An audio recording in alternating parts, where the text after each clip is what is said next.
इधर हम ईरान जंग की बात कर रहे हैं, उधर अफगानिस्तान में भी हालात कोई बहुत अच्छे नहीं है। अफगानिस्तान और पाकिस्तान के बीच भी जंग बहुत अपने जिसे कहते हैं ना उस मुकाम पर पहुंच चुकी है जहां तय हो जाएगा कि कौन किस पर भारी। अफगानिस्तान ने पाकिस्तान पर फिर हमला करने का दावा किया है। पाकिस्तान के सैन्य ठिकानों पर हवाई हमले का दावा किया है। रावलपिंडी के नूर खान एयरबेस पर अटैक की खबर है।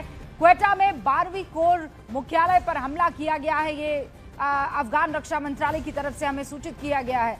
जो अहम सैन्य ठिकाने हैं पाकिस्तान के, उनको जद में ले लिया है।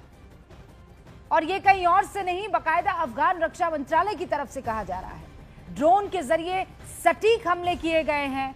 हवाई घुसपैठ के जवाब में ये कार्रवाई की गई है। ये कहा जा रहा है अफगान की तरफ से कि पाकिस्तान ने उनके ऊपर अटैक किया। वो एंटर करने की कोशिश कर रहे थे उनकी टेरिटरी को, और उसके बाद ये अटैक ड्रोन के जरिए और उनके पास जो कुछ दूसरे सैन्य ठिकानों की जानकारी थी उस पर हमले किए गए हैं। उधर अमेरिका और इजराइल बार बार ईरान को यह धमकी दे रहे हैं कि अगर तुम पीछे नहीं हटते हो, अपने हथियार नहीं डालते हो, तो याद रखना हम अपनी जंग को जारी रखेंगे और अभी तो बस शुरुआत है। ईरान के सुप्रीम लीडर खामनेई की मौत की जिम्मेदारी किसी और ने नहीं, उनके बेहद करीबी की बताई जा रही है। उनके साथ साय की तरह ये रहता था। हर कदम की खबर उसे रहती थी। वो कहां जाएंगे, कब जाएंगे, कितनी बजे सोएंगे, क्या खाएंगे, इमरजेंसी जब आ जाएगी तो वो कहां छिप सकते हैं, ये सारी की सारी जानकारी उस शख्स को थी। और सोर्सेस हमें बता रहे हैं कि उस वक्त जब खामनेई अपने महल में बेहद गोपनीय बैठक कर रहे थे तो उनके इस करीबी सलाहकार ने सारी जानकारी लीक की है। बताया जा रहा है कि सीक्रेट मीटिंग की जानकारी कथित तौर पर किसी अंदरूनी उनके बेहद करीबी शख्स ने ही मोसाद तक पहुंचाई है। और रिपोर्ट्स में दावा किया गया है कि मोसाद को ईरानी सरकार के अंदर से ही मीटिंग की जगह, समय और मौजूद लोगों की जानकारी लगातार मिल रही थी और उसके बाद उन्होंने यह अटैक किया है।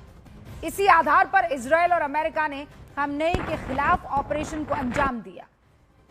और हमें ये विशेषज्ञ बता रहे हैं कि ऐसे हमले आमतौर पर रात में किए जाते हैं, लेकिन जैसे ही खामनेई की सटीक लोकेशन की जानकारी मिली, इजराइल ने वक्त नहीं गंवाया, सुबह हमला करने का फैसला किया। पहले रात में स्ट्राइक की योजना थी, लेकिन कहा कि वक्त नहीं गंवाते हैं। इंटेलिजेंस इनपुट मिलते ही ऑपरेशन का समय फौरन बदल दिया गया। और शुरू में अगर आप मौजूद होंगे तो रविंदर सचदेवा यही बात हमें कह रहे थे कि घर का भेदी होता है जो लंका ढाता है। सबसे बड़ा खतरा बाहर की आर्मी से नहीं होता है। और रविंदर, आप जो कह रहे थे वो एकदम सही साबित हुआ है। अब ये सूचना मिल रही है कि खामनेई का बहुत कोई करीबी था जिसने सब कुछ लीक किया मोसाद को। और हमें पता है मोसाद काम कैसे करता है, उसका तौर तरीका पूरी दुनिया जानती है।